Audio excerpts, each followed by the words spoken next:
we apologize for that short technical difficulty that we have. We were speaking live to Victoria Munga. Now we have solved it. Now we're talking about how the health sector is more than ever now on the spot on exactly how ready they are, therefore, to get in touch with these patients and make sure that they are well tested and everything around their welfare is also well taken care of by the government, as we do know of it. Now we're joined by our reporter Victoria Munga. Victoria Munga, you have spoken to some healthcare professionals in the country and also in Nairobi City as well on exactly how healthcare professionals' welfare as well is taken into effect during this fight for COVID-19 pandemic. What can you tell us about? What is the mood around this area, Victoria? Simba, what we're getting from the health sector is that Kenyans need to be ready, and the responsibility lies entirely in our own hands, because the health sector says, headed by the CS himself, Mutahi Kagwe, says we are doing our best, but the rest is up to you. Because government will not come to your house and tell you or help you wash your hands or social distancing and stuff like that. But what they're insisting on, they'll put in measures, yes, but then it's up to the Kenyans, it's up to you and me, it's up to Mama Mboga, it's up to Esther, Andrew, Clement, whoever, to take up this responsibility by yourself and do exactly what the ministry is saying and what the health experts are saying. So from their end, they are, they're not hiding. They're saying, guys, if you don't take caution, this thing is going to finish us. This thing is really, really bad. They're not hiding anything. The CS himself is openly coming out openly and saying, guys, you have to do this. It's bad. In the layman's language, in the language that we understand best, is nikubaya. We have to take this initiative by ourselves, Simba. I know that you have spoken to members of the horticulture sector, and the flower business at this time is the most affected. What picture are we painting around this, and how are we going to get ourselves around this from the ground?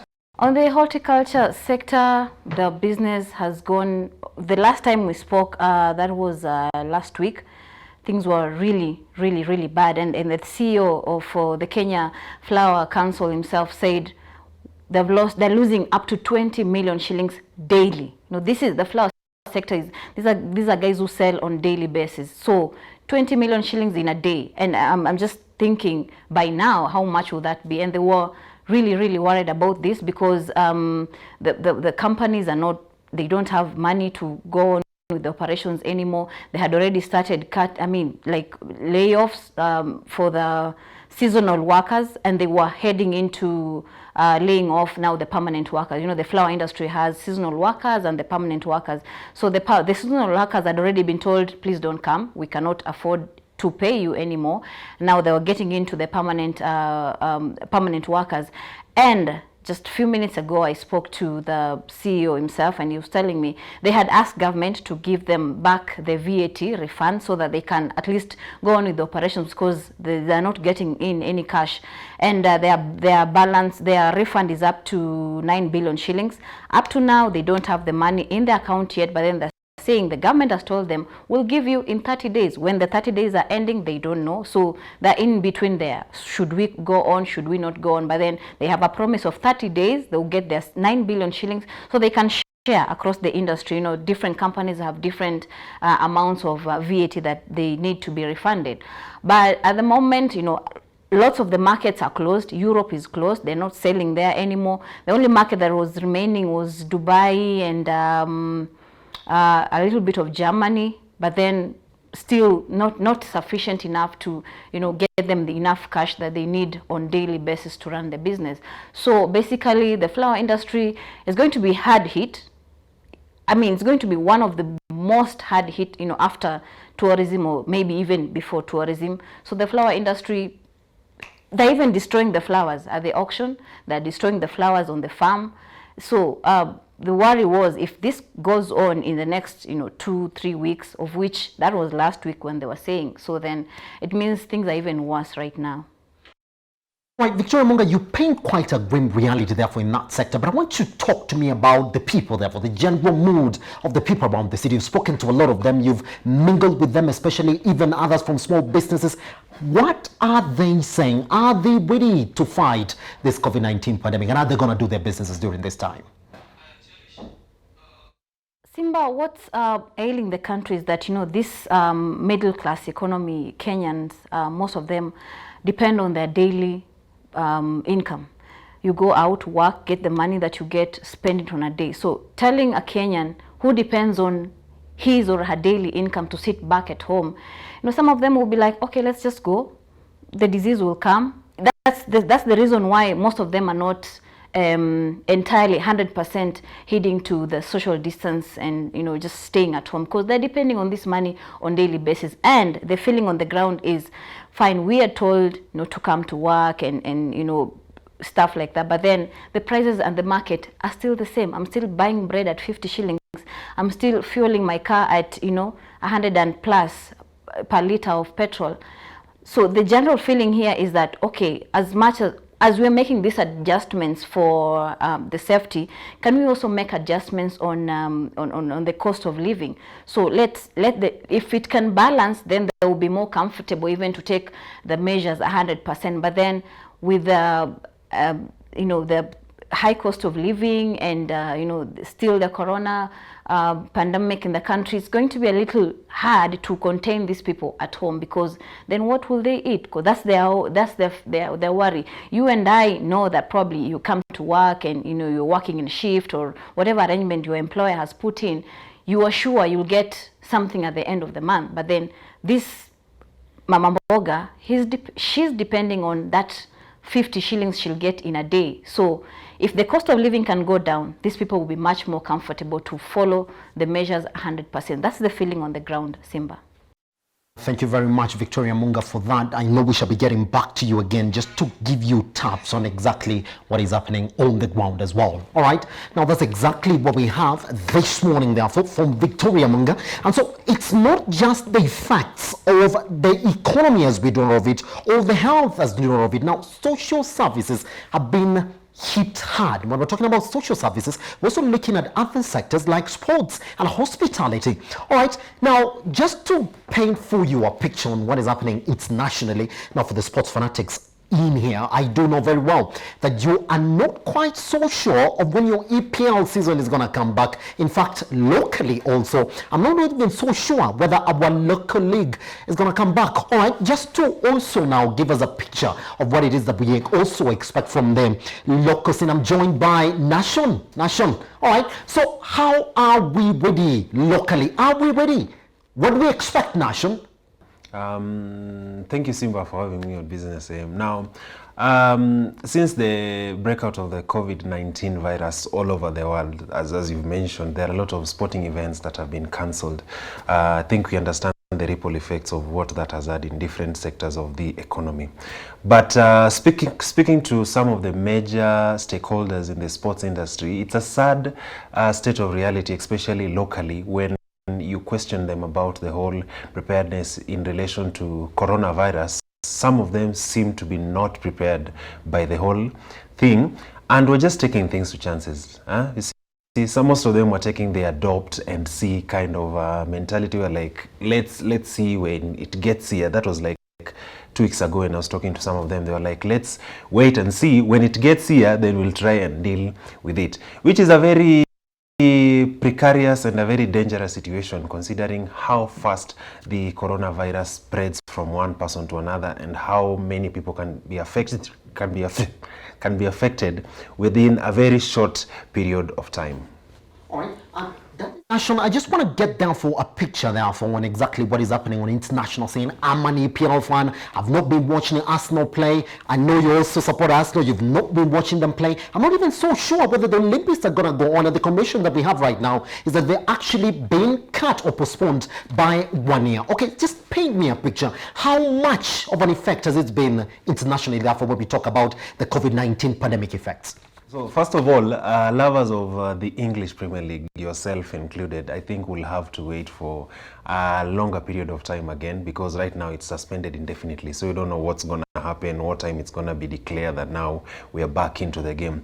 Another interesting conversation with relation to the English Premier League is the whole discussion on whether Liverpool should be given the trophy. You understand right now, as the table is standing right now, Liverpool are the top of the league with a lot of points, right?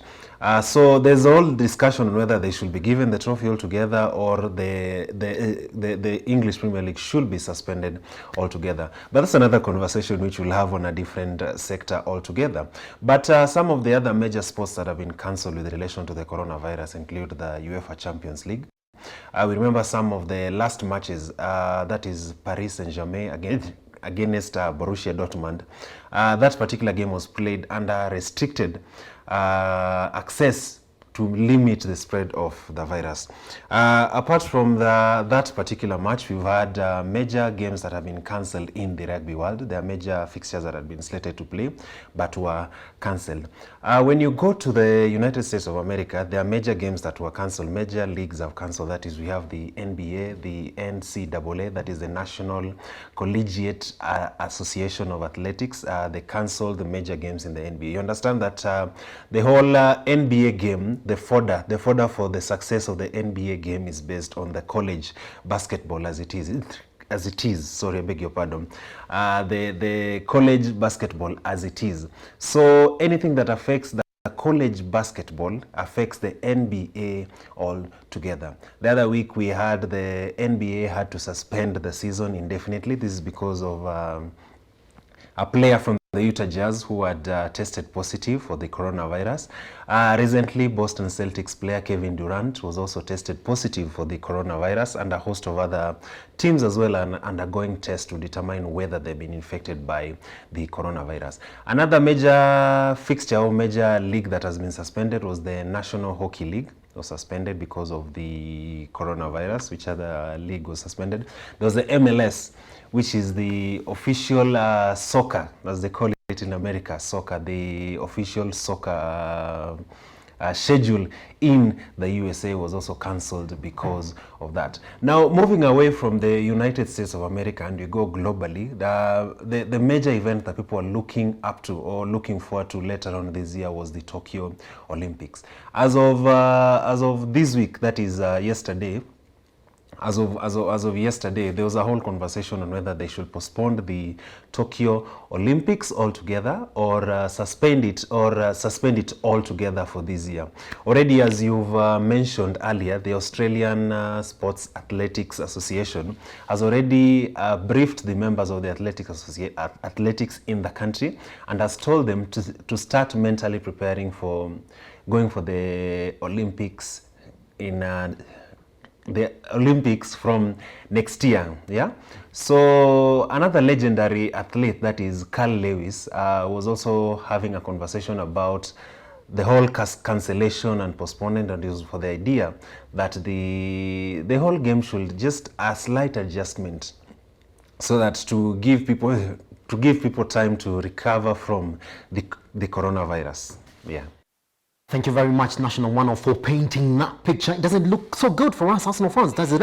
It doesn't look so good. We shall be getting back to you for more updates on that as well. That is our sports anchor right here on Metropole Sports Center, really telling us exactly what we do expect now for during this COVID-19 pandemic. Now, that announcement of cancelling or postponing the Olympics by 1 year is now official, as we do know of it now. Conversations, therefore, around how we should be working during this time are more rife than ever. Questions are, should we not be working from home? I mean, that's the question that everybody is asking this morning. We've seen how some other organizations within the economy right now are actually pioneering that whole aspect of working from home. We've seen a lot of delivery services partner with shopping chains within the country, just showcasing that it's actually possible to do your things right from home. I just want us to look at a feature that our reporter here and fellow anchor Undibo Oganga did get into. Then after that, we come back and talk to her about what are the dynamics now we're getting into about working from home during this COVID-19 pandemic.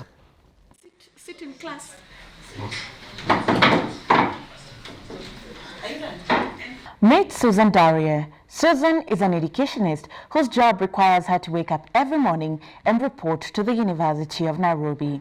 However, since the country recorded its first COVID-19 case and following the government's directive urging people to work from home, this has since changed. Susan now says that her new reality has come with its fair share of challenges. I'm yet to adapt to it. Yeah, it's possible if you're able to time yourself. It's possible also if you're able to control your children in the house. It would be difficult for a mother who has very young children who would be screaming and yelling in the house, but it's a possibility that should be pursued by most employers. Working in the house is a bit tricky. If you schedule your time and wake up early during the quiet times, you can implement quite an amount. Yeah, before now you embark on teaching the children, yeah, on whatever they're supposed to be doing. Yeah. However, despite the challenges, Susan says the opportunities that lie therein from working from home are endless. For employers, contrary to the belief that not much work can be done from home, she insists that the levels of productivity are in fact high. For the employees, Susan says they get to enjoy a sense of convenience. There's the convenience of timing yourself. You know, you can decide to work at this hour, take a pause, work, take a pause. So you can pace your work. It's not always that when I clock in to work in the morning that I'm being productive. No, that's one thing employers really need to look at. Coming to work and clocking in doesn't mean I'm being productive. I could be productive and be doing it from my house. You know, it's also a bit cheaper when you don't have to waste man hours on the road. You know, you waste so much time going to work, so much time coming back. That's time that could have been used productively doing something else. And for today's employee who is learning the art of having a second hustle, you know, we could work, if my working hours are 8 hours a day, I could work 8 hours a day and be able to meet my other demands of a side hustle if I have one. Yeah. And for the employer, while working from home is a circumstance that has been brought about by the fear of contracting coronavirus, Susan says it is the future. In the employment sector, working from home is going to be a policy across the nation. I think it's something employers are going to look at right now. On a serious note, it's millennials have been talking about it because today's employee, that one who's joining the employment sector, wants to work on a flexible time. You know, some want to work at night. There's a time we spoke about 24-hour economy, but it never really got implemented. So I think right now the employment sector is also going to look at it from that angle, that teachers will be able to schedule classes even in the evening for high school, you know, or for primary, and the students will learn. And I think it would be a good thing for the country also. In a move to further encourage employers to allow staff to work from home in the midst of the coronavirus pandemic, President Uhuru Kenyatta has today announced a partnership between Google Loon and the Civil Aviation Authority that will improve and increase connectivity in the country. Development will also enable Telkom Kenya and Google Loon to start the commercial rollout of a 4G data network in our country.